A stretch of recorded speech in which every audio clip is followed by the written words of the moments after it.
Welcome, ladies and gentlemen, to your Tuesday Masterclass. It is going to be a good one today. I know that all of us are really excited about doing business, man. We just came off of what we call 100K months in the spring, and I know a lot of you guys on this call were putting up 100K months. And that's so exciting because some of you guys who are putting up 100K months have never made 100K in a year. And that's the most exciting thing. We're pivoting towards summer now, which is going to be even more exciting because we're about ready to have a cold summer, guys. And that's going to be the theme. Now, we're 6 months into the year at this point, right?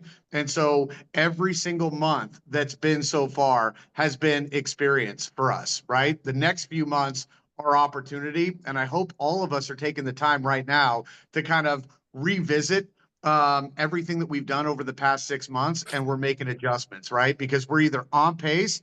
There's no such thing as not on pace for the year, guys. What's the translation to not on pace? What do we translate that to? Making adjustments. We're making adjustments, right? So we're either on pace to our goals, or we're taking a long, hard look at the things that we learned over the past 6 months, and we're making adjustments, right? Because I'm telling you what, with the market the way that it is, with the morale that's out there with most real estate agents, and the morale for most agents, guys, make no mistake about it, is still one of 2024 because they're not like you. They don't have the coaching, they don't have the breakfast club, they don't have people fueling their business every single day. So there's still an industry of people out there who are just demoralized, right? But here, right now, the market's going to support all of your hard work, right? The market's good. The market's giving you the alley-oop. You got to dunk the ball. So hopefully all of us are making those adjustments. And if you guys need any help whatsoever in making those adjustments, or you don't know what adjustments you should be making, Michelle and I are available every single morning at 8:30 a.m. Pacific Standard Time for you to jump on and say, hey, really quickly, how do I work this? Or, hey, Cooley, I need a one-on-one coaching call so that I can make these adjustments and we can start sprinting throughout the rest of the year. So I just wanted to throw that out there for all of you guys on the call, because I know that all of you guys are juiced up and ready to take on the summer, and we're here to support you in all of that. What are we talking about today? We're talking about all pricing. Okay. Now, I know a lot of you guys are going out there taking a ton of listings, and every time somebody starts taking a ton of listings, the next conversation is, how do I get these things sold now? Right? Yeah, I did my job prospecting, creating the business. I've got them up there. Now, some of them aren't selling. Okay. So we're going to talk today about, number one, setting the price up front and making sure that we're pricing our listings to sell, not only so that we can get paid, but so that we're doing our clients the best service possible. And the best service possible is not bullshitting people, but being transparent so that you can help people get what they want, right? And you know the old saying and why we're so successful here, because if you help enough people get what they want, you're going to get what you want in return. And that's called running a wonderful business, okay? Now, after that, obviously, sometimes you price them right and they're still not selling, and the market says, hey, wait a minute, right? This isn't where we should be. And then the question becomes, how do I get that price reduced, right? Or price improvement for those of you guys who are afraid to use real language, right? Price reductions. You know, I know a lot of you guys are really worried about having those conversations. Usually when people come to me, they're like, hey, Cooley, I'm really stressed out because this buyer's got to make X amount of dollars. Make no mistake about it, guys.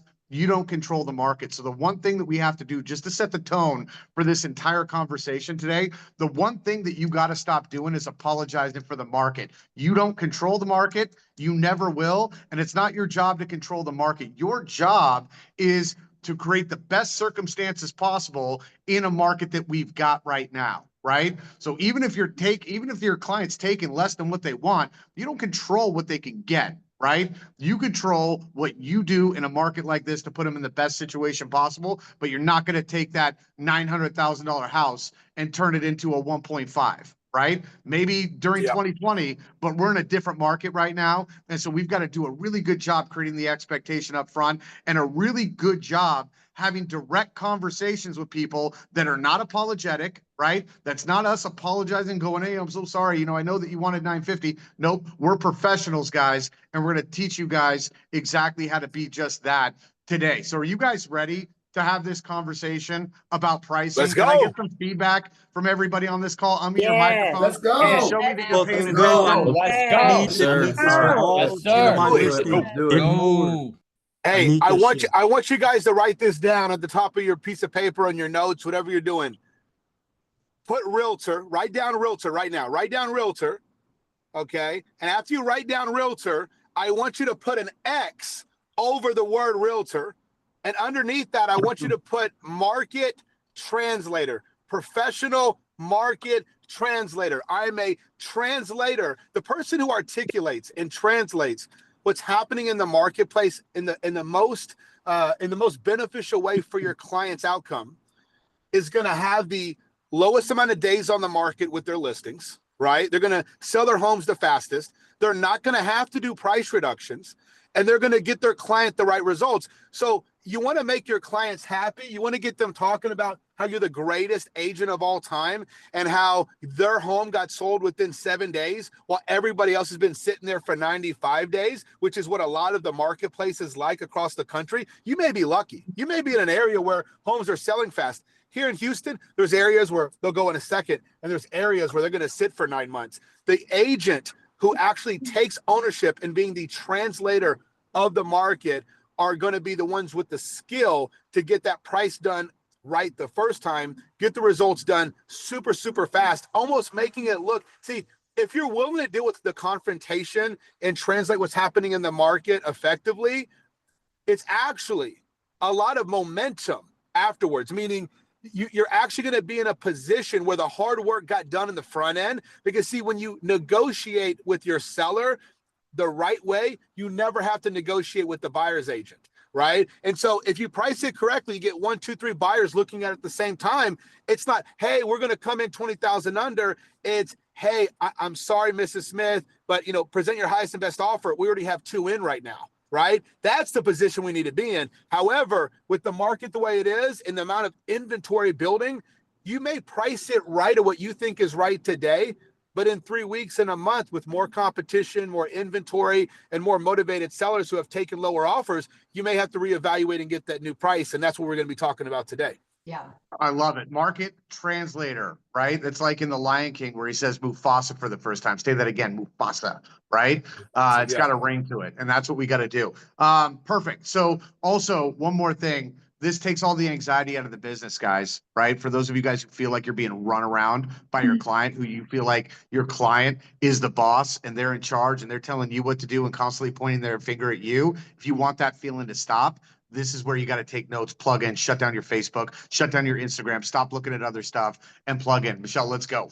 Yeah. So I love that, you guys. And that's part of what we're going to walk you through, right? This, just like everything else we work with you guys on, it is a process and is a system. So we're going to work you guys through. Everything's done up front. So we're going to talk about the expectations, what the communication looks like, right? Exactly how to communicate. I haven't debated if I'm going to share screens at all. So I just want you guys taking a lot of notes. You guys will all get this recording because there's going to be a lot of gold on exactly what do I say? How do I say it? We're going to lay this out in a system for you guys, not only from that expectation and pricing conversation all the way to what am I actually doing now every week? What am I saying? How am I saying it? And what am I saying for that pricing conversation?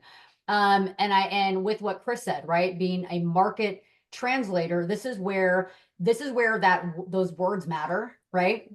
We were talking about that kind of before we kicked off here. The wording matters. We can't take credit for the market. It isn't, I think the price should be this, right? It isn't, this is the price you should do. We have to always communicate what the market is telling us. And we're going to talk about how you do this every single week. Okay. And all this heavy lifting is going to be done. I think in terms of, what Cooley would say, how to lean into it all up front. You guys are going to get that from Chris. Whatever it is, your style of how you're going to communicate this. This is the difference of I'm tiptoeing around, right? You're pussyfooting around. Like, what do I say? What do I do? It's been weeks. My seller's mad. They're going to blame me. What do I do? How many of you guys would say you're in that position? Let's be honest, because I talk to you guys every day about this, right? How many feel like it's like tiptoeing around? How do I address the listing's been sitting for 3 weeks, 4 weeks. What do I do? Yeah. I said those exact words to you all last I year. just got one last week. So for a lot of you guys, so everything we're going to show you guys today is going to allow you to now be the one in control and to set everything up front, which is going to completely change that swing of what a lot of you guys deal with your dancing around it. You're leaning into it. You're being very direct and upfront in the way that you guys are going to learn from Cooley and Chris and everything that we're always teaching you guys. So I think what we'll start with is let's talk communications and expectations. And so Cooley and Chris, I would ask you guys first, actually, we can even ask it to the group. Why do you guys think sellers get upset and blame their agent in the first place? Lack of communication. The agent's the one that recommended that price. Okay. What I else? think they didn't have the agent wasn't willing to have the tough conversation in the beginning. And I think that there's a level of desperation to just get a listing versus getting a sellable listing that stops the agents from being as honest as they need to be in order to set the tone from the start the right way. And so this 1, 2, 3, 4 weeks go by, the agent doesn't want to communicate as effectively as they should and transparently and sending over the right information so that the clients can review. And then the agent kind of becomes a secret agent to those sellers. And then they feel like that person's not even worth the commission. You're right. Bingo, bingo, bingo. I think you just hit on like 2, 3, 4, 5, kind of all the things, right? But it's you guys, it all starts with that expectation and a communication being set up front from the get-go. It's the agent being proactive versus reactive. You guys got to think what are most agents doing out there? Most agents in the industry. Do you think they're being proactive or reactive? Reactive. Reactive. 100%. Reactive. A lot of you guys are being reactive, right? This is what they're used to. The agents are telling them a number they can get it sold for, right? How do you think the sellers are reacting, right? So the agents, this is what we talk about all the time. The agent can't just show up and ask for a price reduction. It's an actual process, right? Where you have to give updates, provide the updates, walk them through logically what the market is doing and demonstrate what's needed to get them what they want, right? And we always use this term, right? You have to earn the price reduction. All the different things that we're going to show you guys do, it's an upfront process, an upfront communication and expectation to earn that price reduction and that price reduction conversation every single week, right? So Cooley and Chris, I guess I'll ask this. How often, let's just talk about that communication structure, right? How are you setting up that expectation? Chris, I'll ask you this, right? So I'm taking the listing, I'm signing the contract with the sellers. What am I establishing as the structure of how often we're communicating? I would say that in your listing presentation, right? When you're doing your listing presentation, you need to be setting that, because a lot of times, Michelle, you know what they do? You get the contract signed and then people just start talking about BS, or they try to get the hell out of Dodge before they mess anything else up and talk too much. You should be creating something visual for them at your listing presentation that shows them the process of what's going to be taking place until this home actually funds and closes and they get their check at the title company, right? And so from the get-go, you need to allow them to understand, for us to get where we need to be willing to discuss what's happening in the market and where you actually line up in correlation with everybody else who's trying to do what you do, which is getting a property sold. And we're going to talk about that one day a week at this time. And you're going to set that appointment with them so that they know on a weekly basis, you guys have to face the music and have that conversation. 1,000%. So it all starts with how we talk to them in the living room first, right? When we're given the price, when we're having the pricing conversation, it's not, here's what the price of your home is. It's here's what the market is telling us, right? Here's where the market is at. It's not us who are like telling them the price, right? This is what I can get you. If you start doing that, right, then you're setting yourself up for failure immediately, right?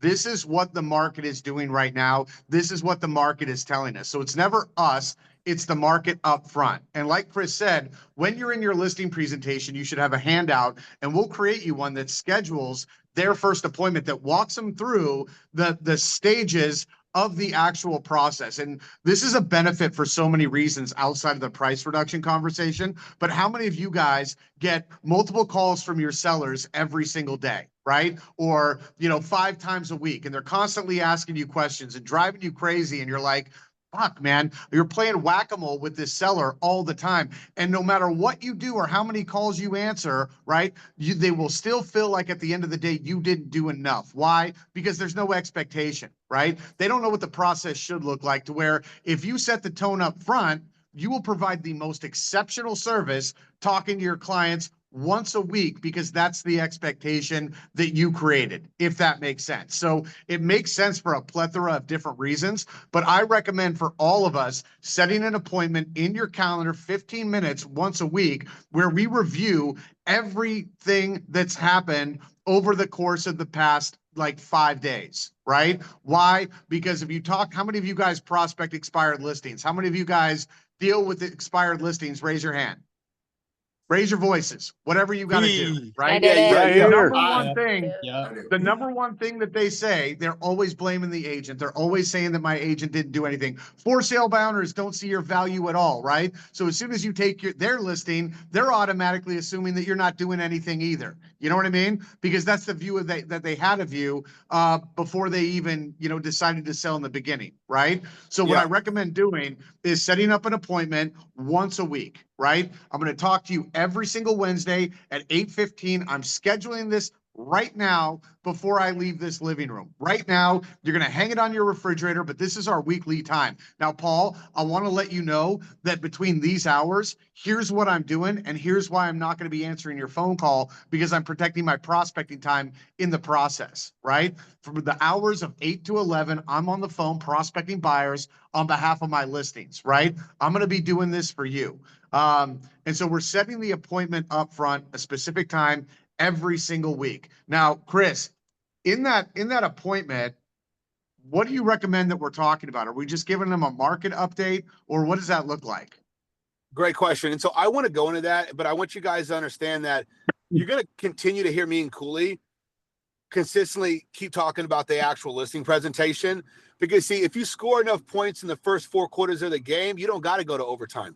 Right. Mhm. And if you put the effort and you put the work in on the front end, you're not going to have to sit there with this desperation of, oh my gosh, because see, agents are too emotional when you need to be the logical one. If they're the one, if your clients are behaving a certain way, you have to be that person that is doing things the right way. So like, if you are going to be meeting with them once a week, what needs to be done is the day before they need to be getting a like short list CMA from you. They need to understand, hey, what is the current competition in the marketplace? If it's a specific neighborhood, hey, our home is listed at $450,000.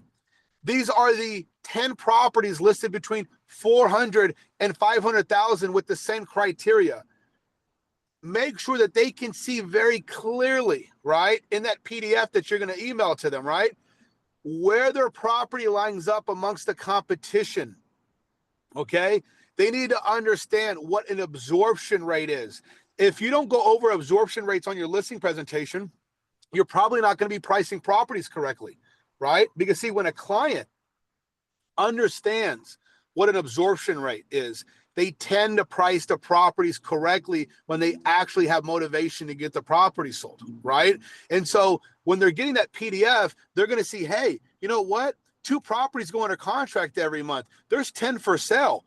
Are we in the top 2 position to be sold, or are we number 4 or 5 or 6, right? So when the conversation goes on the next day, maybe they get that Sunday night, you make sure they review it. On your call at 2:15 on Monday, they reviewed it. They may even have it up, and you're going to go over exactly what both parties are seeing on that document. And then you're going to start asking them the questions, right? Hey, with only 2 properties going under contract every single month and more properties coming on the market for sale, where do you feel we are at right now to make sure we're one of the next 2 properties to go under contract within the next 30 days? And so that's that process. It starts the night before, and see, they're going to see your effort. And see, when you send that PDF of like all the properties, if I was you, if you can, I'd print out the sheets, or I'd utilize some doc, some Word or whatever on your computer, and I would be putting notes on every property. I would highlight days on the market. I would show that like you've actually gone through the information and it's painting a picture for where their eyes should be focusing on the document, right? And then in the body of your email, you should go, hey, this is what I've done for you this week. I've talked to 45 agents regarding your property. I've talked to 150 people in the neighborhood. I've marketed on this, so they know that you're putting the effort in. See, guys, if they know you put the effort in when you've made the call, then there's only one thing that would ever need to change. What's that going to be, Cooley? The price. Price. Okay. Is there anything else I left out on that, Cooley? No, sorry, I was trying getting my phone to stop ringing. My bad, No, my bad. I think that's perfect. And Michelle pulled up, if you guys can take a look at the screen. I'm Michelle, just- you want to walk them through this real quick? Well, this is just what we've been talking about already. So I'm going to, just to make it easier for you guys, and hopefully you're taking more detailed notes, because we're going to give you guys some very specific scripting, but everything is a process, right? So I'm going to kind of, as we go here for the next, 20 minutes, give you guys in bullets what this process looks like. And so if you guys look at how we're setting that expectation up front, which we just did, we're going to slow that down with that conversation with Chris here in a second, because I'm going to give you guys the pricing process. Sure. Are there any questions on this? So this is what we've talked about so far, right? Minus the scripting parts. We'll do that in a second. I'm going to pull it up for you guys. Does anyone, I want to just make sure, is this very clear? Do you guys see how like this is a tailored, structured process? This isn't like, well, sometimes I do it, or I don't schedule it on these days. Like, this is the actual formula that I'm following every single time. And I want to make sure that everyone understands what Chris just talked about with your clients understanding the absorption rate in the local market of what's going on in the neighborhood of where that property is. Yeah. And just so I got the days too, Michelle. Make sure everyone understands this, because when we give you guys the scripting, I want to make sure because this is your confidence, right? You are the market translator.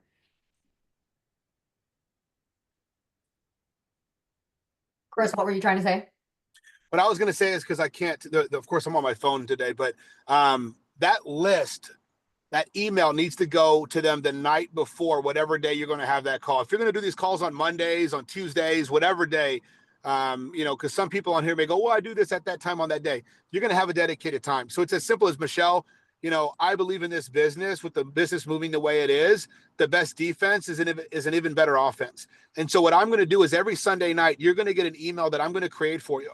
And it's going to show where we line up amongst all the competition. It's going to show exactly what I've done over the last 7 days to get the most results for us in terms of offers, and getting the right contract with terms on this property. Can I depend on you, Michelle, when you get that email every Sunday afternoon, to review that with you and your husband, so that we can go through all that information for 20 minutes on Monday and make sure we're in the most optimal position possible? Can I depend on you to do that?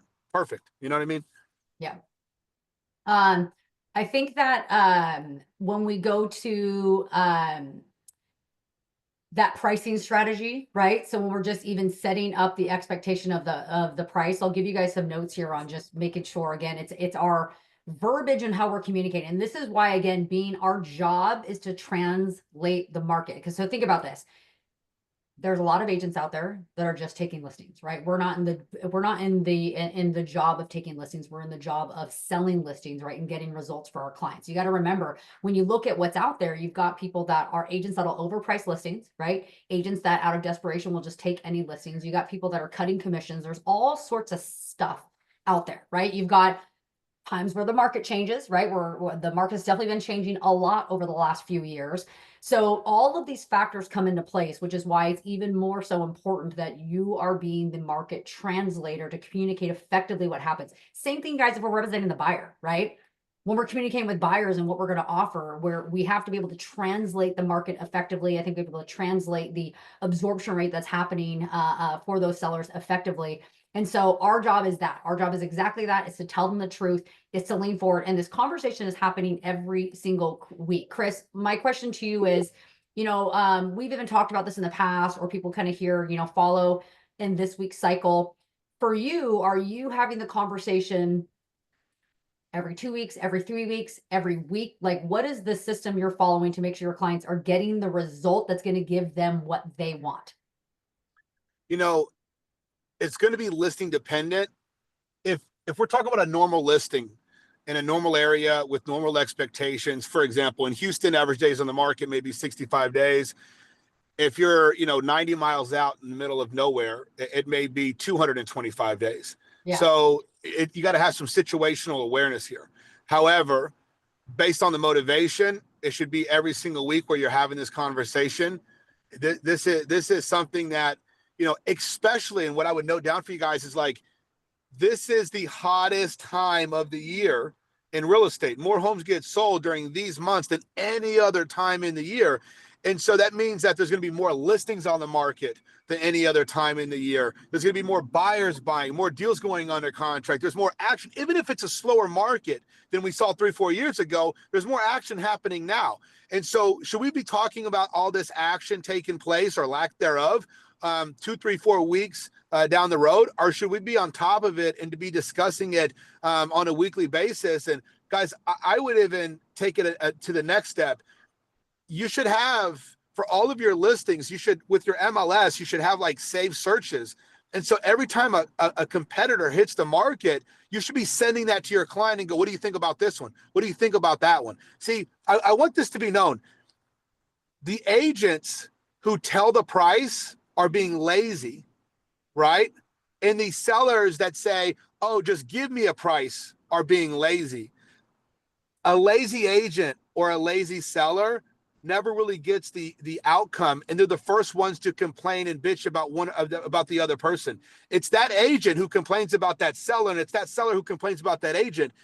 You should be able to translate the market in such a way with what you send over to them and the questions you ask that the sellers have to come up with the price based on the information and through the questions you're asking. If you're in a position where they're like, I just don't know, what do you think it should be? No. I totally understand that you may not know. Let's dig into this information more, because see, you and I both need to have an aha moment. I already had this aha moment last night, but see, I don't want to ruin your aha moment, because see, when you have that for yourself, Mr. Seller, you're going to see exactly where we need to be and when we need to be there by it, right? And so, I think that this is something that you need to be on top of. And you may be doing a presentation this week to list a home, and 7 days later, there's 3 new properties that have hit the market that are nicer, have better upgrades, have a little bit bigger lot, a little bit bigger house, better setup, and they're priced $10,000, $20,000 below yours, and you're waiting 2-3 weeks to have the conversation. Yeah.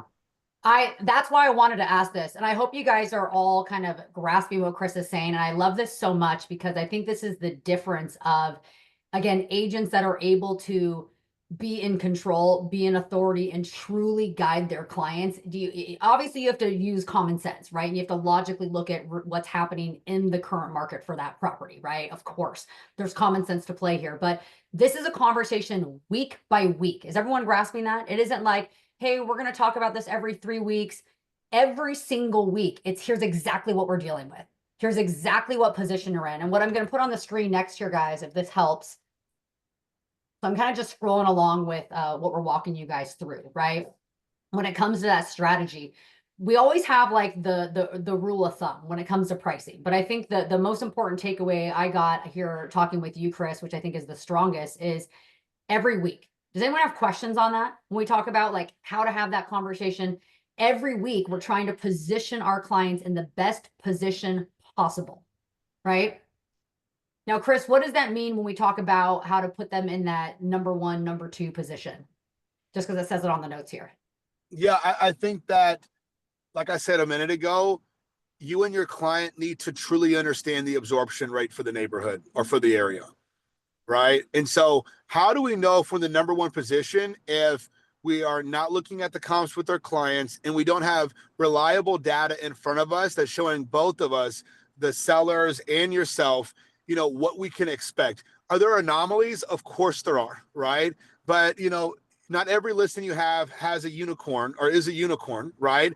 And most of them are going to have to deal with what the market's like. I see it in our market. Sometimes I see a house and I'm like, how the hell? That one wasn't it? But you know what? Maybe the neighbor wanted to buy it so bad so their mom could live next door. So they were willing to overpay for it. And then it's the one comp that like your client wants to cling on to, but there's 10 other comps that show, no, it's actually should be $30,000 less. Like that's an anomaly. And if your property was that anomaly, we would have already been in our contract by now 21 days ago, wouldn't we? You know what I mean? So you just have to be, real and honest with these people. And guys, like who on this call, because this is the thing, either Michelle Cooley and I are explaining it so well that you don't have any questions, or we're making it sound, too difficult or incomprehensible for you to even fathom how you could do it yourself. So we need to get some kind of a response. I want to know this: who in here actually knows, or who in here does not know what an absorption rate is?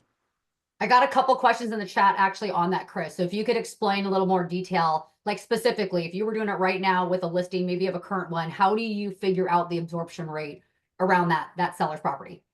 Yeah, super simple. So I we're have gonna no see. idea what absorption rate is, so I'm one of them. Perfect.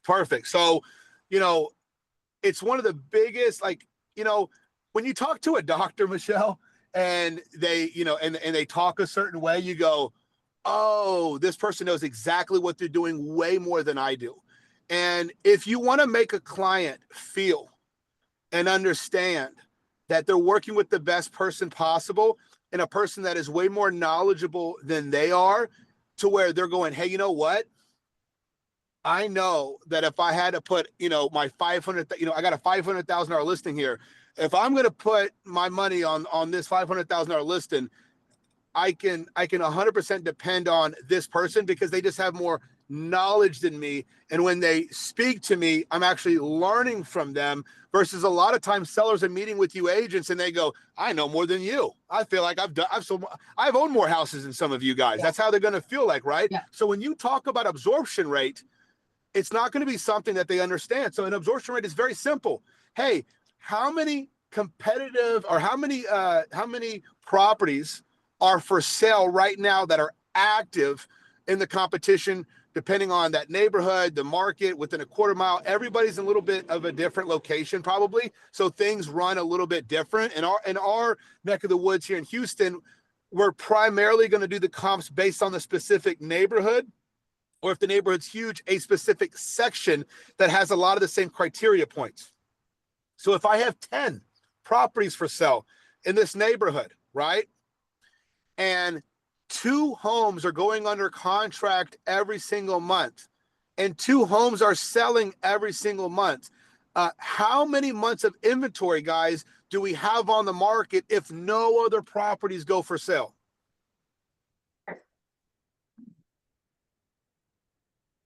I dropped out of high school, so you guys should know the math. 5, thank you. You know what I'm saying? So, and somehow people are like, you're good at math. And I'm like, you just got to pay attention, right? So, hey, then you have 5 months of inventory. Well, hey, this is if no other property hits the market.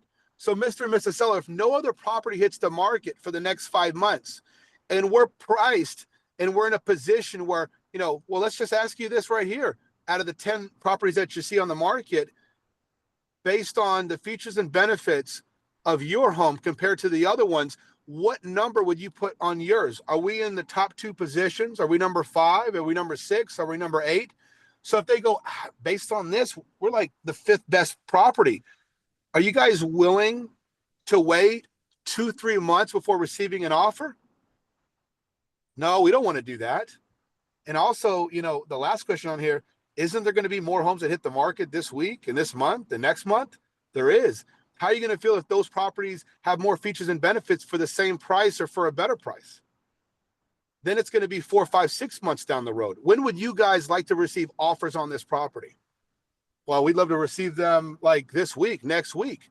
So what do you think we have to do outside of all the marketing, outside of everything that we're going to do, taking over the internet, taking over the streets, taking over the phones? What's the one thing that we need to do with our property to put it in the top 2 position in the marketplace? So I know I was explaining absorption rate, but now I'm kind of explaining like how you communicate that to a client, right? Does that help? Does that answer that for all of you guys? This is so smart. Again, it's being able to articulate, again, going, charity's the authority, right? Justin's the Because what are authority. they going to say? Because Michelle, what are they going to say? Oh, well, I just put carpet in my upstairs bathroom. So like when I go to the restroom, I can feel carpet on my feet. Nobody wants that. You know what I mean? Or hey, I got new granite. Well, it doesn't, these 4 other properties have granite as well. Right. Right. So the other, this is why you guys, you're translating the market, the facts, the competition, and where their property stands literally week by week. It's not feelings. It's not, I think, it's not, we should do this. This is what the market's telling us. These are just facts. And so when you lay out the comps, whether there's 10, 5, 20, it doesn't matter what it is every single week, the question on here, like, how much lower do I need to go? to be in that optimal position. That's just facts, right? If you lay out those 10 comps, here's our competition in the market right now. You can literally see the condition, the layout, you can see everything on those properties and compare it with them. They need to be in that 1 or 2 position. Does that make sense? So when you look at the rule of thumb, these are rules of thumb, right? Roughly, if you're getting no eyeballs and no showings, you're roughly 10. There's no perfect percentage. That's why. Yeah, write this down, people. Write what she's saying down, because right now, like, this is in addition to an absorption rate, what you would be explaining to your client. So, Yeah. I just want them to write this down. This is your general rule of thumb, guys. If you're not getting any eyeballs, you're not getting any showings, you're typically around 10% overpriced, right? If you are getting showings but no offers, you're typically around 5% overpriced, right? And so you got to set these expectations up front. You set the expectation that we're going to review exactly what the market is telling us, exactly where we stand with our competition and the absorption rate every single week. So every 7 days. And again, to answer that specifically, those percentages aren't exact. It's going to be on the facts, the competition, what's happening right in front of you week by week. It's in real time, you guys, right? In real time, we're looking at that going, where do we stand? Where would you, Mr. and Mrs. Seller, position your property amongst the competition? You're not telling them. You are, and even if they're like, I'm not sure, lay out the facts. They're looking at it going, if there's 10 other properties for sale and yours is not as good as the ones available, no one's going to be making offers on your property. That's just logic, right? And so those, again, going back to those percentages, that's a rule of thumb. So you need to price it. Don't just do a price reduction because you did a price reduction. We dropped it 5%, but we're still in the 9th out of 10th position. That's not helping your clients, is it? No. And guys, what we're doing is, So You have to We're price. If you're removing- doing a price reduction, get them in a competitive position that's going to get them what they want. Period. Don't just do a price reduction to do a price reduction. and write this down. So- What we're doing here, Cooley, real quick, guys, what the reason why I'm communicating those things that way is because, see, my job as a professional real estate translator agent, right, is to help our clients remove the emotion and replace it with logic. And when we can get them out of an emotional state and in a logical state, they're going to make the correct decisions to actually move the needle on this thing. Okay, go ahead, Cooley. yeah, and so I'd love to talk about now why they won't believe any of the things that you're telling them, why they don't care about your the comps, why they don't care about any of the absorption rate, why they don't care about any of that stuff. And why they don't care about any of that stuff is because it's always going to circle back to blaming you. If you want this data talk to have a maximum effect, guys, then you've got to demonstrate to people what you're actually doing on a weekly basis, right? You want them to come to the logical conclusion. If you want them to come to a logical conclusion, you've got to take all the irrational, illogical thought out of the equation, right? You've got to make it so that the only thing left to blame is really the price of the house, right? And how do we do that? Knowing that, excuse me, for those of you guys who talk to expired listings and for sale binders all the time, my agent's not doing anything. I want to know, outside of you just talking about your marketing, what conversations that you actually have with your seller on a weekly basis outside of, this is how many showings we had, right? This is how many people viewed your property, right? Are any of you guys right now having conversations outside of that?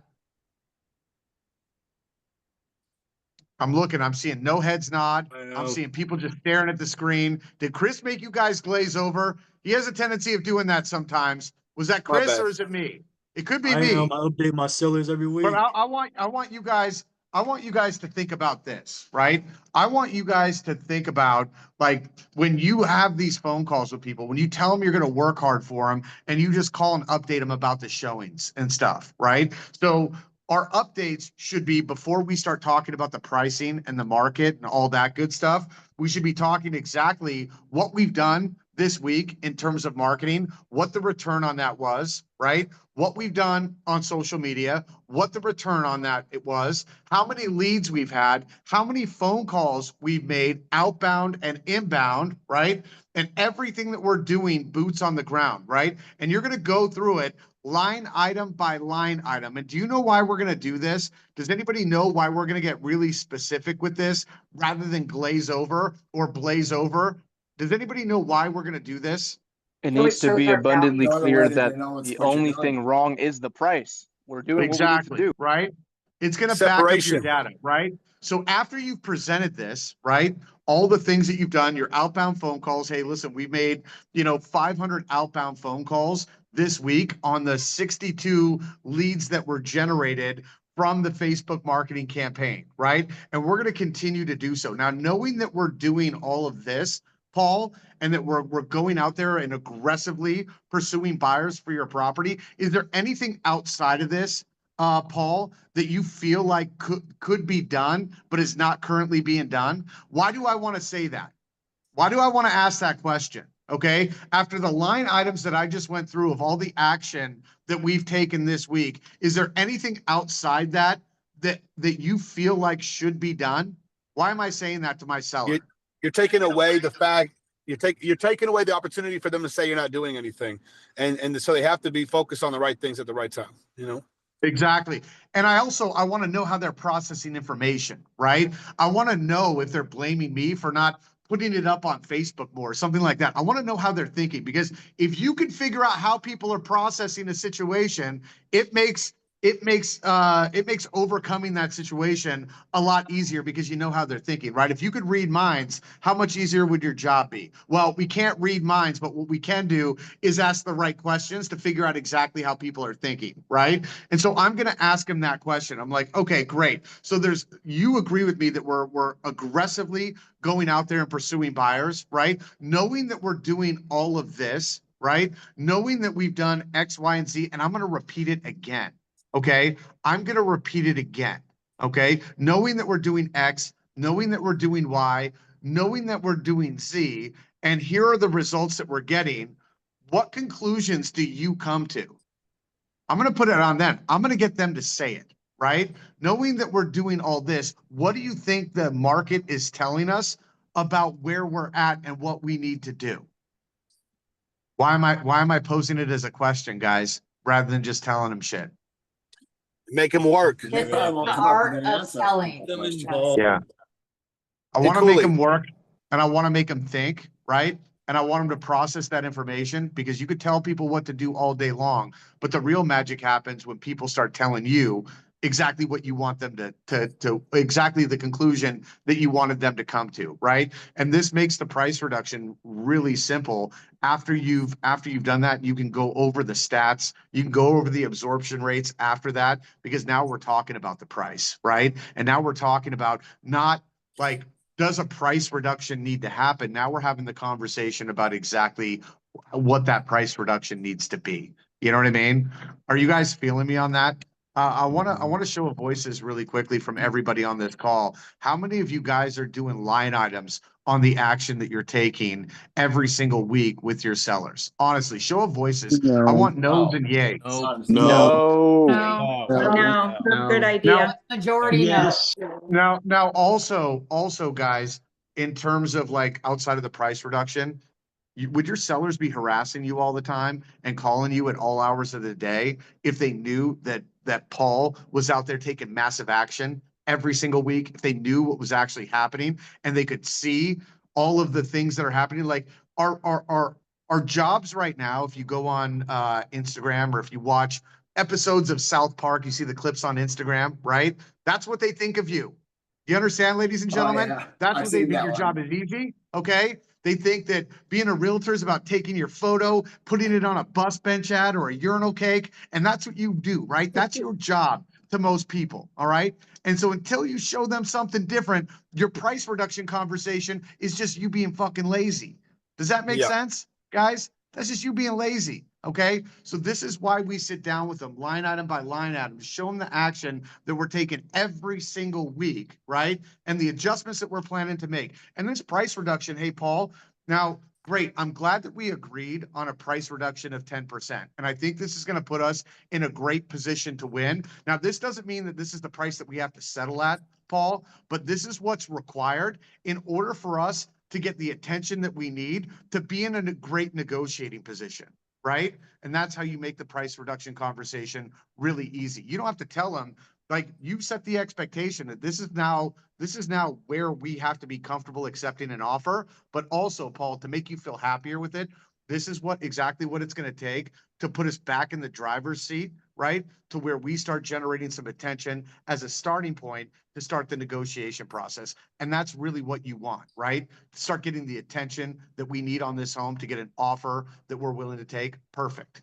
If that makes sense. Are you guys feeling me on that? Like, can we feeling take you. some Yeah. control? Yes, sir. Provide some transparency. Yes, sir. I can and almost show feel you. people that we're not lazy agents. We're aggressive agents. And all of you guys, especially for those of you guys who are on my Breakfast Club, for those of you guys who don't know, Breakfast Club every single morning, 7:30, change your life. I promise you, 7:30 a.m. But for those of you guys who are doing that, it means you're prospecting. It means every single day you're making hundreds of phone calls, right?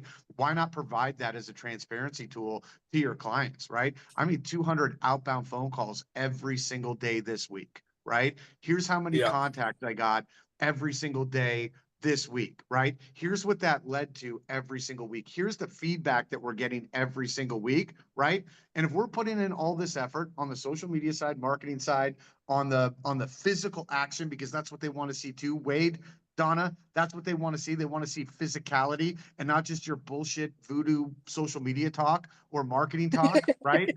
They want to hear some physical action, right? And so you got to show it to them. It's not good enough that we're just saying words like marketing. For a lot of people, that doesn't translate, right? Action translates. Yeah. All right. So Does this like, make sorry, sense? I can go on for 45 Yeah, minutes. I'm gonna, just for time wise, I'm gonna pull up the script next and then 2 more things for you guys.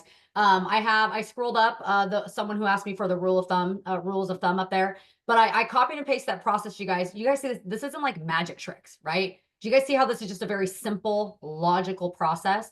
You are earning the price reduction because it's all communication and expectation, right? When they choose that price that you're helping guiding them through communicating what the prices the market is telling us, right? You're the market translator. They're choosing what price they feel will get their property sold in X amount of time to get them to what they want, right? You're communicating what to expect through pricing and the strategy and all the things you're going to do to market their property. Now you set that expectation for that weekly conversation. Every single week, you're communicating everything that you have done. You're communicating exactly what the market is telling you. You're communicating what position they are in with the competition. You guys seeing how this is a very simple formula, but you have to hit all of these. And this is what earns you that price reduction. Okay. Michelle, Ready? Yeah. I know we only have so much time, but something's really, eating at me. So I want to be able to say it real quick before we go into that script. Like, guys, if this stuff seems out of norm for you, the way we're communicating, the way you hear Cooley or me talking, this is a form of laziness from you, that you don't understand what the market's really like. And, when you're having problems setting appointments on the phone, when you're having problems with lead follow-up, making enough contacts, when you have problems with a lot of your listings, when your business isn't where it's supposed to be, it's because you're really just not a professional at the level that you say that you really are. Because see, the reason why me and Cooley can call 10 people and set 5 appointments while you have to call 100 people to set 1 appointment is because we can translate the market so well that the people are seeing how we are different. I'll talk to somebody and go, Mr. Seller, can you already see that the conversation we've had in the first 2 minutes is different than the last conversation you've had with the last 20 agents? And they're like, I can already see that. So should we really take that much longer on the phone? Or what do you think we should do? We should probably get together. Exactly. And that's why people like you work with people like me. See, when you translate, and so this is what I mean by that, right? Guys, see, when the market is going up, 2021, the market's going up. If you were a seller at that time, it actually paid you more to like drag along the process, meaning this, hey, homes in the neighborhood are selling for 400,000. We're going to list it next Tuesday. And your seller's like, some shit's going on with the family and the house. We're going to have to put it on next month. Guess what? They made an extra 10 grand, 20 grand by waiting because see, the market was going up. See, when the market's going up, waiting can actually help them make more money. But see, when the market's declining, waiting actually takes away money. And so you're not communicating effectively enough. Hey, in reality, if we're waiting too long at the wrong price, we're actually going to be see in our market. We've been selling homes on our team where people bought them for $50,000, $100,000 more just last year, a year and a half before, right? And so at the end of the day, we need to be able to show them through asking questions and visually, hey, waiting at the wrong price is going to end up helping us net even less of an amount of money. I think an important thing, you guys, and just what you guys hear Chris and Kuliki emphasizing is like, we have to have, don't hide from them. I go back to this because I see so many agents that like hide and tiptoe around this conversation. You have to have clarity with them, literally upfront and all the way through the process. You have to be upfront. You have to be honest because, again, you are their consultant, right? You have to advise them at what Chris just said, what could go wrong. You guys see the difference? You're not just pushing them of where they need to be in price based on whatever, like what could go wrong if we don't do a price reduction, you stay sitting here, right? You have to embrace that, and we have to have these conversations with them to get the property sold.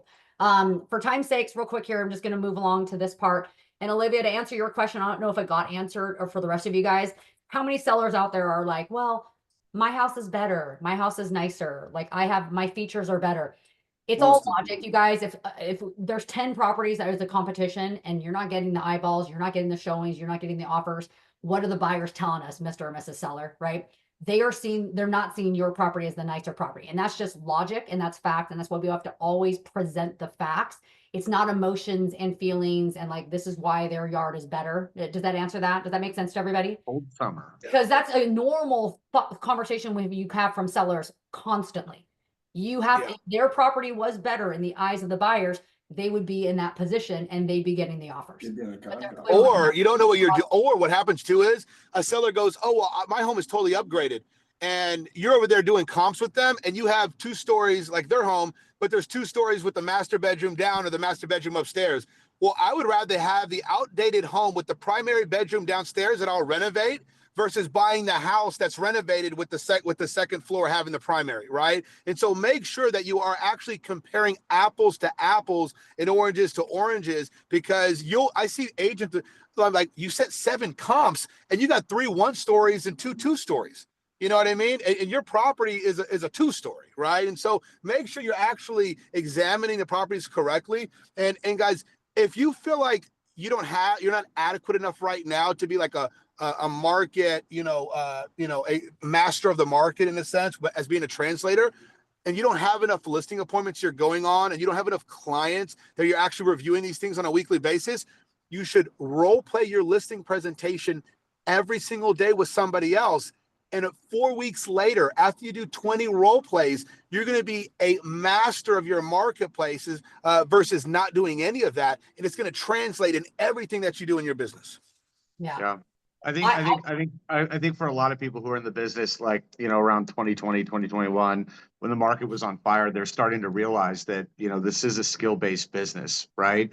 And so for you guys who are listening today, and I think you find this out through a lot of the classes that you attend, that the majority of this business is about conversation, right? I mean, that's the majority of this business is communication. Would you guys agree with me on that? And so I just want to pose a question to you guys really quickly and kind of check you for where you want to go. Okay. If we know that the majority of the things that cause the problems in our business, whether it be price reductions, price setting, right, lead generation, lead conversion, regardless of whether it's internet leads, with our Sphere, with our database, you do a lot of business with your database and you get the commission objection every single time with your friends and family, for crying out loud, right? It's all conversation. Okay. I want to ask you guys right now, how much time are you investing in your week in getting great at the conversation, whether that be lead generation, lead conversion, lead presentation, price reduction?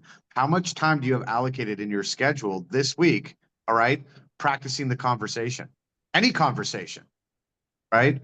And if your answer is less than a couple of hours a week, right, I mean, you really need to refocus. And as you make your adjustments for the next 6 months, you need to put a stronger emphasis on that, because I'm telling you, mastering the conversation is going to solve 90% of your real estate woes. It's going to give you complete control of your business and make you feel better about the business that you're actually doing, right? So no longer are we in a market, that's in 2020 or 2021 where you could just not really be that good at your job and still close 50 to 100 deals a year, right? Now we're in a market where it's a skill-based business, and your skill set will always be your degree of separation from everybody else in your market, okay?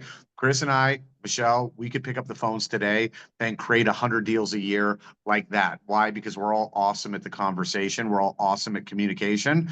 And if you get there and you apply the time to get there, you will win. Now, tomorrow, we're doing what we call the Conversion King. For those of you guys who don't know, this is all strictly listing presentation based training. That's at 11 a.m. Pacific Standard Time tomorrow. You will see live some of our agents giving their presentation, role playing out this pricing conversation so that you guys can see professionals actually navigating this in a living room like environment. Okay. And these guys are really polished. So everything that you see is exactly how they deal with their clients in the living room. So you'll get to see a lot of what we were talking about today take place in these actual scenarios. Okay.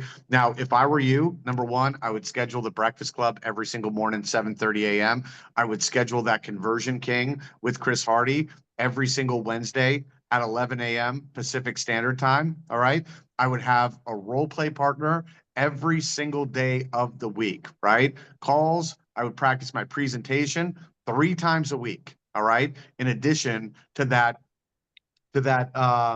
everyday role play that we're doing, right? If a lot of your training and a percentage of your week is scheduled and delegated for or relegated for practice, you are going to win, and you're going to win big, and you'll find that all these dumb problems that we have can go away tomorrow if we have the skill set, because it all translates. You know what I mean? Whether it's on the phone, in the living room, on the presentation, if you get really good at the conversation, all of your problems will go away, except for your technology problems, because I still can't check my email. I don't know why.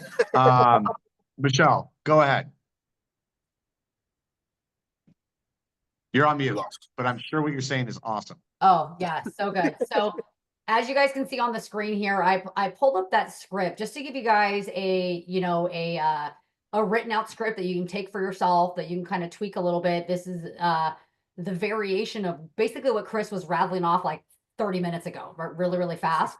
I don't know, Chris or Cooley, if you can see that, if you want to kind of read that out to you guys, it's the same thing that you were articulating, but I think there's some powerful words here. And when we're actually get to the point where we're asking for the price reduction, right? Every week we're starting with communicating with what we were doing, right? What the market's telling us, logically walking them through the comps. Chris, which one of you guys wants to read that? Chris? Yeah. Let me see, because I'll just say it like 10 different kinds, 10 different ways. So, I read it. Hey, Michelle, based on the information that we're looking at here, based on the X amount of properties that are available and the X amount of properties that are going to go under contract each and every single month, what price, based on what we're looking at here, should we change to in order to be one of the X that are going under contract over the next 30 days? And if that person says, okay, go ahead. I was just going to say, just so you guys know, I've heard Chris rattle this off like hundreds of times. Anyone that's in his pro agent office has probably heard him rattle that off and basically almost those verbiage, 100 times. But you guys see how he's using the market data. He's translating the market data of what he just walked them through. Does that make sense to everyone? Yeah. Because by this time, guys, they've seen your PDFs. Like when I go on a listing presentation, I have let's say I have 6 comps. Just like if I send over the PDF, it's going to have like the 6 comps or the 10, whatever it's going to be. I may even have a list, whatever the case is. They're going to see things that I highlight. I'm going to highlight days on the market, square footage, year date. I'm going to write some notes. Hey, this one's better than yours. This one's not better than yours. Or, hey, this one has these kinds of updates that I know they don't have. Or this one doesn't have the updates that they have, right? So they can go through all that information so that when I ask these questions, they know exactly how to respond to it. However, if you don't do the front end work, then they're going to sit there and go, whoa, what? And then you have to talk. You have to tell. And that's when you're going to be really messing up in your conversation. Chris, read the second part. Sorry. So Michelle's like, nah, dude, I don't want to drop that price. And I'm like, hey, Michelle, I totally understand that you don't want to drop the price. And, that's not the ultimate objective here. However, the market is going to give us the information, but it's not really going to do the work for us. So, Michelle, what we have to do is we're going to have to adapt in order to get the results that we're looking for. Wouldn't you agree? So my question is, do you want to get under contract within the next 30 days? Or do you want to be on the market past that 30-day time frame? And she's probably going to say, yeah, I'd like to get sold in the next 30 days. And so, what do I have on here? While more inventory continues to come on the market over the next 30 days, would you rather we're in the spring, summer markets, especially right now, like that. Yeah, especially right now in the hottest of markets, while more properties are going to be hitting the market. Would you rather reduce your price now or have to reduce it even more at a later date? Right. And I think to like encompass too, it's like, guys, what I try to do with an agent when they're kind of translating this to a seller is, this clear understanding of, hey, in our mind right now, we have this price of $500,000 for your home. And just like you told me, based on the information I sent you, it looks like you just said we should be at 475. And that feels like a real big loss, doesn't it, Michelle? However, would 475 be a win if you found out we had to sell it for 450 later? And so what makes more sense to you?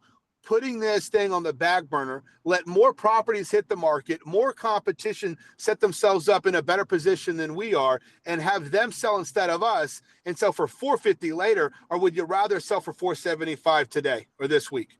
So it's a lot of times, guys, when people are trying to sell something, it's like they're trying to make a certain amount of money to pay for that next thing. And they're thinking in their mind, well, hey, I need to make this money so I can buy that thing. But guys, Mr. and Mrs. Seller, I may go, Michelle, my car's worth $50,000. Can I sell it for $75,000 just because the car I want to buy is $75,000? Or in reality, are the buyers going to understand pretty quickly that they can get another car that's the same kind of car for 50 grand, right? And so it's being able to give examples that translate, effectively the questions and the point that you're trying to get across to them. And if you can break it down super simply, then, see, when the information is given clearly, decisions are easy to make. Michelle? Bingo. I know we're over time, guys. Was this helpful and beneficial to everybody? Yeah. How I just broke it down? Yes. Yes. Yes, it was. So I'm going to make sure you guys all get the recording. You guys will all get that handout with all the notes. Hopefully you're taking a lot of additional notes on top of that, just to keep this super, super simple. Again, Conversion King tomorrow is going to be all about the price. They're going to kind of slow down and accentuate having that pricing conversation to work on with all of you guys. But the biggest thing that I can emphasize is, again, this is a system. It's a process. It's a skill. It needs to be practiced. It should be embedded into all of your guys' business immediately. And here's the cool thing is, Chris said this right at the very start, or maybe it was Cooley actually, said it right when we started. Your quickest way to a raise and can immediately change the results you're having is this conversation that you start right now, this week, with your current sellers. How many of you guys have current inventory out there on the market? I do. You do. I do. There's a lot of Yes. you guys that are going to be able to change your result literally starting this week by implementing this system and having those conversations the right way. Okay. And that's going to be really, really cool and really interesting to watch with you guys. And again, there's going to be a few additional notes in there when you guys see the recording and you get kind of that whole attachment there. Is you don't want to be in the business. I can't express this enough, like the harm, Cooley or Chris, and I know we got to end here, of like, I'm doing another price reduction and another price. That's not the name of the game. Like when you do your price reductions, do it enough to have an impact, right? That's why it's not like this perfect percentage. It's not any of that. That's why the logic of how you communicate with your sellers and being sensitive and empathetic to their needs and what they want. It's all logical to get them, do it where they're going to get the offers, to get them in the best position possible, to get the most amount of money moving forward. Mr. and Mrs. Doctors in translating the real market. estate, you can't be afraid to give a diagnosis. Yeah. You know what I mean? A truthful, honest diagnosis. It's your job. And a doctor's not going to pussyfoot or dread giving you hey, you got the diabetes, right? They're going to Yeah. tell you exactly what you need, exactly what you have and exactly what you need to do to fix it, right? And so that's what we've got to do too. And I'm telling you, just from a mental standpoint, right? It takes all the stress out of the business. Okay. When you become impartial to what's taking place, and you didn't create the circumstances, you're just the janitor there to clean everything up, right? Your job is to put them in the best situation possible, given the circumstances of the market. You don't control the value of the home. You don't control what happens in the market. What you can control is creating the best circumstances possible in that market, which means you got to do a whole lot of telling the truth, if that makes sense. And you can't be apologetic about it. It is what it is. You know what I mean? It's just supply and demand. It's just supply and demand, right? And how grateful will your clients be to you, right? That they're not dealing with an agent who's full of shit and being apologetic and just letting their property sit on the market because they're too afraid to call them and tell them what actually needs to happen. How grateful would they be to you, right? If you were the one who were having that conversation with them, just direct, here's what it is. Here's what we're going to do. And this is how you're going to get exactly what you need to get in order for you to get to Memphis, right? That's what we need to do. I hope all of you guys enjoyed today. How many of you guys are going to be on Conversion King tomorrow? Who am I going to get today to commit to being on that call tomorrow at 11 a.m.? Is it 11 a.m., Michelle, Pacific Standard Time? All right. You jump onto that call enough, man. It'll change your life. I promise you that. Okay. So thank you guys all for jumping on. If you have any questions, Michelle and I are available every single morning at 8:30 a.m. to answer any of your follow-up questions about what took place here today, what's going on in your business, what adjustments you need to make. We're here for you. So let's get after it. It's going to be a cold, cold summer, ladies and gentlemen. And what I mean by that is we don't have the emotions, right? It's all about execution. It's not about emotion. It's doing what we need to do, regardless of what's going on, regardless of what's happening in the market, and regardless of how we feel, guys. A cold summer means we've got intentions and we've got goals. Come hell or high water, we're going to hit the mark. So I hope you guys are ready to go. I hope you guys are fired up. Donna, you don't look fired up, but I know inside you are. And that's all that's important. So let's go kick some ass today, guys. Have a great day. Cooley, Let's Chris and go. Michelle, please don't leave. Cooley, Chris and Michelle, please don't leave. I need you. Okay. I have It's two nice to be lots, needed. What's not up? just one, 2 lots, overpriced, 50 steps from the ICW, which is the Intercoastal Waterway. And I get phone calls on this shit all the time. Like it's starting to give me anxiety. I'm starting to think maybe I should just give up the listings because they're so overpriced. Amanda said that the other day with one of her listings, right? Had a real honest conversation with the person, was really transparent. After like getting ready to cry and got it under contract the next day above asking price, while other properties on the market were just sitting there. So like, don't say that. Hey, overpriced. Yes, don't say that. They got an offer for above asking price that they declined. So, but I know that's a good problem. But what I'm saying is like, don't even start with saying I should give it up, right? You start by like going, hey, what conversation do I need to have with my client, right? To tell them the truth and let them decide exactly what they want to do moving forward with the information that I'm giving them. Yeah. So what was the main question? Because mine got cut. The audio got cut off for me. What's the situation specifically? The situation is I get offers for 2, 2.5, 2.2. One of my sellers wants 3.299, which is totally so off the charts. And he will they're not motivated. It's because they're not motivated. So they need, you got to have a standard for the kind of clients that you're working with. There has to be a purpose and a huge enough reason for them to get in reality. Like nobody wants to get their foot getting cut off, but if you go, the gangrene is going to go up to your hip and they're going to take the whole leg. And then at some point it's going to get in your organs. You're like, cut my goddamn foot off right now. You know what I mean? So the issue is, somebody goes, oh, I got a $2-3 million. Like when somebody tells me they got a $3 million listing, I go, how long you had that son of a bitch for? Because I don't care about a $3 million listing unless it sells. I'd rather go sell 20. I'd rather go sell 20 sellable $400,000 listings and get paid in the next 30, 60, 90 days. Exactly. So like what Cooley's telling you is, hey, there is appraisal value. Okay. That wouldn't work here. It just won't work in West Palm Beach. But I understand. But what I'm saying is this: there's values of like what an appraisal district or what an appraiser may say, right? There is the value that the seller thinks the property's worth, and then there's market value. And so, Mr. and Mrs. Seller, which one of those actually gets money transferred to your bank account from the title company? It's just one. It's the market value. And so if the buyers in the marketplace are saying your home is worth 2 to 2.5, right? And you want 3.2, congratulations, you're the highest bidder. You don't have to move and you're going to stay in West Palm Beach for a little bit longer. Right. The buyer is the only one that can unlock your equity. That's it. Exactly. Point.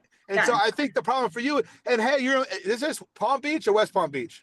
West Palm Beach. Oh yeah, not Yeah. Palm Beach. It'd be Yeah, way Palm more on Beach. Palm Beach. Yeah, it'd be 30 million. It'd be 30 Yeah. million. So hey, Yeah. you know, just let your client know you're not as rich as you think you are, and you need the $2.5 million, and take it to Texas, and you could buy 100 acres in the same house, right? So, you know, I think that this starts off with like sometimes getting, you know, I say this, like, for example, one of my guys on here, Killer Mauricio, he took a listing recently that I was like, you should take it, but it's at the top, and who knows if it's going to happen, right? Well, that one listing got him like 2-3 other deals right now, and Yeah. that one's going under contract. So he, in his mind, one of the issues that he's going to have is he's going to probably go take 5 listings that he shouldn't take because he's going to think he's going to get lucky again. So you have to be aware that like there's anomalies sometimes. But if you're talking about $1 million difference from offers to what your client wants, you have to go, hey, do I want the stress of having an unsellable listing? Let somebody else go take that listing for 12 months at 3.2 million and have them come back to you and go, Susan, you were the one being honest with me the whole time. Let's sell this son of a bitch for 2.5 million. You know what I mean? I did get it. Mauricio looks like a Get 90s another listing heartthrob. from it. Hey, that's- Susan. Hey, Susan, real quick. Like, so I you're know you getting gotta go. offers on the, you're getting offers on the property, right? Yeah, so right now I had to leave this call because I got another phone call from this repeat guy. And I said, let's just talk about my listings. I don't want to talk about anyone else's listings in the area because, you know, I got them Sure. all pulled up and my owner came out. One of my owners came out and I said, go talk to him, you know, and he's going to call me back. But So my All question for you, the time. Susan, so you're getting offers on these listings, right? not written, no. So this is why I wanted to ask you guys, is it wrong of me to say, please put something in writing because that changes the entire Yes. Send me game. the offer. Send me the offer. Send me right? something in writing. Send me It the should- offer. Send me the offer. That's- Also with your clients, when you're talking about the price reduction, Susan, just really quickly, and this question isn't asked enough because for some reason agents don't give a shit. And a lot of this conversation is about putting things into perspective for people, right? When you're really good at that, man, I'm telling you, the tides change. What are you going to be doing with that money? Right? If you don't have an understanding of that, you're not doing your job, right? If you don't know exactly what they're doing with their money, you don't even know how they're thinking or how they're processing information. So how the fuck can we actually provide some perspective for people, right? And another question that I like to ask in a situation like this is like, say the house is like, $3 million and we're only getting offers at 2.7, right? Hey, getting 2 offers at 2.7, right? Missing that, however many $1,000. Do you have everything that you need, albeit maybe you're not thrilled with it, but do you have everything that you need right now in this offer to accomplish the goals that you want? Or is there something that you feel like this $30,000 or this, $100,000 is not going to allow you to do? Or for you, is it more of a principle situation, right? It's Again, greedy, I want to yeah. know. Yeah, I want to know how they're thinking. And then you provide the perspective. Hey, Susan, whether you get this done right now or the house sells 6 months from now, that, I'm happy to sell your house either way, whether it takes us 6 months or this. Here, you know what the first thing that a buyer's agent looks at before they help their clients make an offer? They look at days on market, right? That's the first thing that they look at. If they see that your house has been sitting on the market for 6 months, if you were in that situation, would you come to the table with the best offer, the asking price offer, or would you see if you could actually get a deal? What would you do? You would see if you could get a deal, right? So 6 months might not be helping us. Susan, are you prepared to take your house off the market and wait another 5 years for the market to come back to where it makes financial sense for you again? Or do you have everything that you need to get where you want to go right now? Which one would you rather have? Do you want to wait 5 years That's a to great, get it, or do you want it right I now? can do that. Yeah. I can Also, do that the with next one of- property is probably a home that they're going to be able to get a good deal on as well. And so maybe they're going to downsize into a 1.75, but they get it for 1.5, so they recoup it, right? So I think about it like that. And also, hey, the way the market's going, especially in Florida, is it going up or is it going down? Is there Yeah. more supply or is there more demand? We have Right? almost 7 months we have 7 months. Exactly. And so, we may look at 2.5 as a loss, but what if 12 months from now it's 1.75? Would you rather walk away with 1.75 or 2.5? I would never take 1.75. So 2.5 is not that bad, is it? And so would you Right. rather take the foot off or do you want to take your whole leg off? I'd rather just figure out my thing without a foot. You know what I mean? Because Yeah. I like having a knee at least, right? And so Oh, he muted himself. We lost Chris. You know, Susan, what's also, the actual really quickly. absorption? Also, don't What's be the afraid. absorption rate? I don't know. Honest, She's I just don't getting know. hammered by me and Chris right now. We're just No, fucking I her want to whole get game up. hammered. I mean, I want this. I need this. My anxiety is actually going away. Hey, So hey, look. Susan, real quick. Also, anytime they give you like a decision, well, we'll just rent it out. Well, we'll just wait, right? Always play out that scenario, like take it to its Yeah. logical conclusion and walk them through exactly what that looks like, right? I'm going to rent it out. Okay, yeah, and you definitely have that option. Now, have you ever been a landlord from, whatever distance, right? Well, what would it look like if you got a tenant in place who just decided not to pay rent? Would you be able to afford those things? But like walk them through these things, through the decision-making process and play it to its logical conclusion. And I think most people come to the conclusion that they should probably do what they need to do right now because it's really not worth all of the bullshit that they're going to encounter along the way.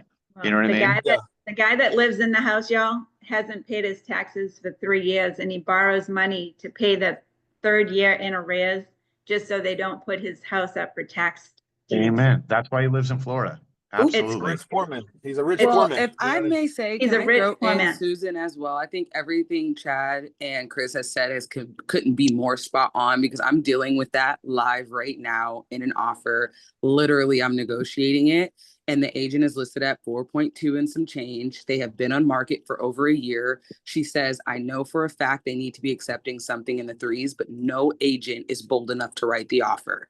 So Right. yes, definitely tell them to write the offer, but she has also done the work. She said, I have been talking to my client, preparing them for the number, explaining this to them that they're not going to get what they want. If you can get that offer in writing, I can get them to sign it. So I would absolutely tell them, write the offer. Oh, Lord have mercy. All right. I just want to make sure I'm saying the right thing. I'm just telling him it's a game changer if they put it in writing, for crying out loud. Hey, This guy who just called me can have both lots if he wants. Susan, if you look over, how long have you had the listing for? One for a year and the other one for 3 months. So I'd go back, I'd look in the last 3 months on both properties between 2 million and 3 million. Like, let's say if you're talking about the $3 million one, $3.2 million one, I want you to send them the visuals, like the listing with all the pictures, all the information. What are like the 5, 8, 10 listings that sold that are clearly way better than his property that makes him go, why the hell would somebody come buy my 2016 Rolls Royce when they can get the same damn one that's a 2023, right? Like the Bluetooth, they don't even have Bluetooth in the 2016 one. You know what I mean? And so the issue here is that they have they're stuck on this emotional train. They need to see the facts. Like, for example, watch this, guys. How old is this house? Is this house like over 10 years old? Oh, my Lord. The house is built in 1964. So when was the last time it was updated? 20 years ago? No, it's fully updated, but with his perspective of updating. Yeah, exactly. So it's right. not really even updated. So does it exactly right. And how big's the house? 5,000 square feet? No, How big? 2,100. 2,100. In reality, for the kind of updates, because there's probably new builds around that are selling for 2.5 or something. Yeah, They the house probably next have to my vacant lot just sold for 10,700,000. So the guy probably needs to put $500,000 in updates to bring it up, right? And so, Right. hey, do you want to put $500,000 into it so we can get the number you want at 2.75 or 3 Right. million? Or would you rather sell it for 2.5 and not put a dime into it? This guy He's doesn't not even have up the to money. code. Yeah. Yeah. The thing is there's going to be a list of properties that are undeniably better than his. And if he can see those for himself and you ask the right questions, he's going to get in reality. If not, you just need to go find better clients. That's Yeah. good, Chris. That's good. Thank you, Logic guys. It is, versus Chris. Let's go. emotion. Logic Let's go. versus Thank you. emotion. All right. At this point, we're just I doing got call a question. reluctance. I'm just kidding. I know. Go We ahead, could do Bri- this all day. Sorry. Okay, so I have a situation. I don't know if y'all mentioned this or not, but I have a situation where it's they just purchased a house in December. I just listed this too, but they just purchased the house in December and things happened with the job. And so they're not moving here now. And they had it They're gonna listed lose with money. another, huh? They're gonna have to lose money because they didn't put a big enough down payment down. Basically, and they know that. And they didn't think that at first with their other agent, but I was honest with them and told them up front that we haven't had any traction at all. Like no showings, no one showed up to the open house, none of that. There's And the still new builder, construction for sale in the neighborhood, huh? oh yeah. Yeah. And it's like people are coming in and buying the new construction and just looking straight past this, but no one's ever lived in this house. Yeah, but it doesn't matter because see, the person buying his house has to get a 7% interest rate, 6.75% interest rate, while the Yeah. builder is providing a 4.5% interest rate, paying all of their closing costs, and there's no point for a buyer. So this is the thing, and I deal with this every day here in Houston. How much? Watch this, guys. How much is this house listed for? Like, or how much is the new construction that's the exact same type of property selling for?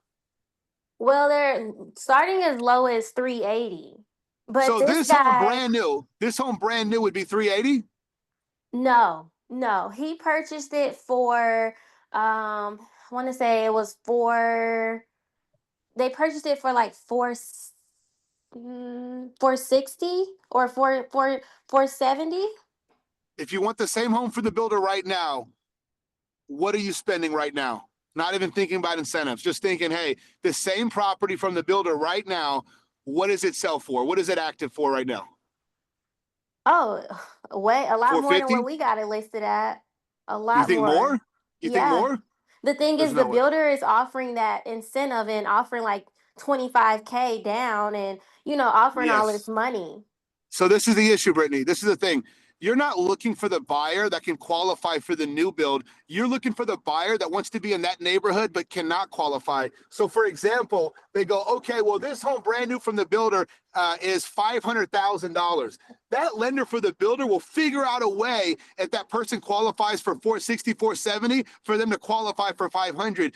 You need the buyer that can't qualify from the builder at that price and can only get pre-qualified for like 425 or 415 or 430. And that's the person who's going to buy that house because they don't have enough good credit. They don't have enough high enough income to qualify with the builder at $500,000. So their only access point to get into the neighborhood is a higher interest rate and a regular down payment and maybe not a lot of closing cost assistance from a seller at 425 because at least the bank will qualify them for that amount. And so you're not looking for any buyer who could afford anything else in that neighborhood is not going to buy your listing. It's going to be the person that can't qualify. And then the second issue to go through is, does my seller have enough money to come out of pocket to actually get rid of this deal? If not, they may need to rent it out and they may be losing $300, $400, $500, $600 a month because I guarantee you their mortgage is like $800 or $1,000 more than what it rents for. And the community doesn't allow you to rent out here. They already tried that route. And he was just explaining to me, like, he was like, I'm going to have to take a loan out. Like, I don't want to do that. Like, he's open to paying. What's his interest rate? His interest rate is 6.2. Damn. What does he owe? He has a balance of 420. Yeah. His mortgage payments is like 3K. Yeah, his mortgage payments are like 3K a month. And I gave him, we ran the numbers and he was like, so you're telling me I would have to bring about 36,000 to closing. And he was like, that's almost like, he said he did the calculation on how much that would be in months as far as like the mortgage go. He's calculating it based off of that. So what you got to do, so Brittany, you're absolutely right. $36,000 is a ton of money. So that's option number one. Option number two is waiting for all the new construction to sell and the market to go up instead of going down. Let's say that's going to take 4 years. 4 years of paying $3,000 a month is $120,000. Would you rather pay $120,000 or $35,000 to close on this property? Oh, yeah. I We didn't just put don't it like understand the that. options because we don't understand what to translate. And then so like they look at 35,000. See, I'm going to make the seller feel like $35,000 is a win because I know what information to share. While if that's the biggest number you're giving them, and it could even be more, then it just feels super overwhelming. It's an overwhelming situation regardless. And so if we're in a situation here in which, you know, we need to look at like what's gonna have to take place for us to sell now. And if we're not willing to sell now at what it's gonna take, what is going to be the repercussions of having to wait? And that's going to come down to a cost. And I need to find out what that cost is. Hey, Mr. Seller, if our property goes off the market, or if we're sitting on the market for 2 years at the same price and it doesn't sell, 3 years, 4 years, and finally the new construction's done selling, but now what's going to happen? There's going to be a lot more resales for sale at the same time. And we don't have a crystal ball. Do we actually know the market's going to get better in 4 years? So would you rather make decisions and be at the mercy of the future, or be at the mercy of making a decision now based on what we know to be a fact? Yeah, that's good. That's good. Okay. Yeah, because he was talking about, let's see what this week's look like, and then we would do the price reduction from there. Yeah. We already know what it's going to look. We already know what it's going to look like. There's too much. I would need to probably go over some of the comps so I can get like some like details. But this is my advice, Brittany. Like, how big is this guy's house? It's about 2,800 square foot, 5-bedroom home, 4 baths. It's nice, real nice, and it's in a good school district. It's beautiful. Yeah, it's right off the no lake. doubt. So what you need to do is this. Like between 2,500 square foot to 3,300 square foot, what's the lowest price you see active, pending, and sold from that new construction? And you got to get lower. So for example, if there's a home, because see, Brittany, if you're a buyer, right, and you're like, hey, I want this 2,800 square foot house, but there's a 2,500 square foot one that has everything I need, but it's at this price. I get $25,000 in incentives. I get a 4.5% interest rate. I get this, I get this, I get that. Are you going to overpay for the 2,800 square foot one? Or are you just going to take the 2,500 square foot one with the better deal? Yeah, I'm going with the better deal. Facts. I'm going with the better deal. So most buyers are going to feel just like you. So what do we have to do in order to create value? Well, let's say our house is at 480, but the cheapest new construction that's active, that's within those 300 square foot is at, let's say that's at 480. We probably need to be 450.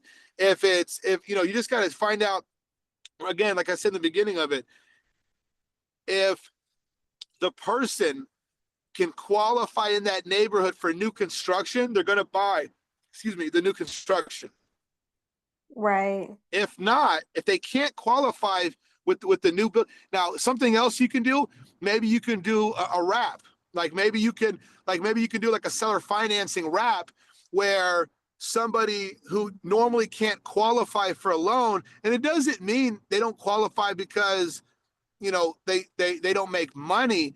Maybe they own a business and they have too many write-offs, right? And so they can't qualify for traditional financing, but they may be willing to put like 10, 15, 20% down, take over the mortgage, and then now your client has somebody else paying the mortgage, and it's going underneath their name on the tax record, and now they have that responsibility from that point. But the seller is still going to be liable to that mortgage company for it to get paid. So, if that person doesn't pay it, they're going to have to, foreclose on that person before the bank forecloses on them. Right. Okay. That could be an option I can give them. Okay. That's good. Okay. All right. I just wanted to know about that one because I know they're like stressed. They're paying for 2 mortgages right now. Those are this is the deal. A lot of people listing they're in that situation. We probably got 20 files like that right now. We got to find the people that can pay to get out of it. Remember, Brittany, if you're an ER doctor and you've done everything you can to help somebody and the person's dead, it doesn't do you any justice to just stay over that body and hope that something's going to change. Somebody else just got in the ER that needs your help. Don't let them not get your time and attention so that at least you can save somebody, right?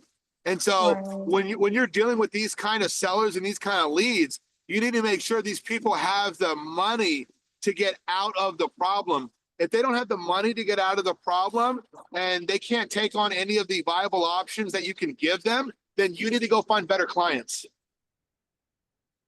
Okay. See, a lot of times too, Brittany, and I know I'm just keep going on this, but like it's good for you to think about. Like sometimes we go, oh, I'm so good, I got this listing. Yeah. There may have been other people that saw that this listing wasn't worth taking. You know what I mean? The reason why sometimes they Yeah. work with us is because we're the ones willing to spend time on a deal that's already dead. Now, I'm not saying this deal's dead. I'm just saying this situation brings a lot of this. And so what you want to do is make sure that these people are able to somehow find the money from somewhere to get out of this so they don't lose more money in the long term. Right. Right. Yeah. That's I'm looking good. at these comps now and I see that a home sold back in April for 370, around the same size as there. 5 bedrooms. Yeah. Same That's size. $100K. See, that's the thing too. And that's new construction, right? See, I don't think the new Yeah. construction is actually more expensive. I actually would imagine the new construction it may be active more expensive, but I guarantee that new construction is selling below what your guys may be, which is showing on this one right here. Absolutely. Yeah. Absolutely. Yeah. And see the builders, they can take a loss. See, this builder has higher interest rates than your seller does, because they're not doing long-term loans, right? And so what's happening is that builder's gonna go, well, shit, bro, if we fucking don't sell this house, we're losing so much money on this interest. It'd be more beneficial for us to take a $40,000 loss than keep all these loans. And they're not losing, they're just making $40,000 less. Like maybe instead of them making 30% profit, they're making 10%, right? You know, but at 10% profit's better than making no money because they didn't sell it and they're paying interest payments. And they're in the business of building more and building more and building more, right? So anyways, I got a jet. Hopefully that helps a ton. It definitely does. Thank you. Thank you, Chris. This was good. No problem. Thank you guys. Let me know if y'all need my help, all right? We need to do Love this you, more Britt. often. Good I like luck, this. Brittany. There you go. I'm gonna be praying, Britt. I hope you get it. Please. I hope you do. get it. Just have that tough conversation and let me know what happens, all right? Okay, cool. I will. All right. Later, y'all. Bye, guys.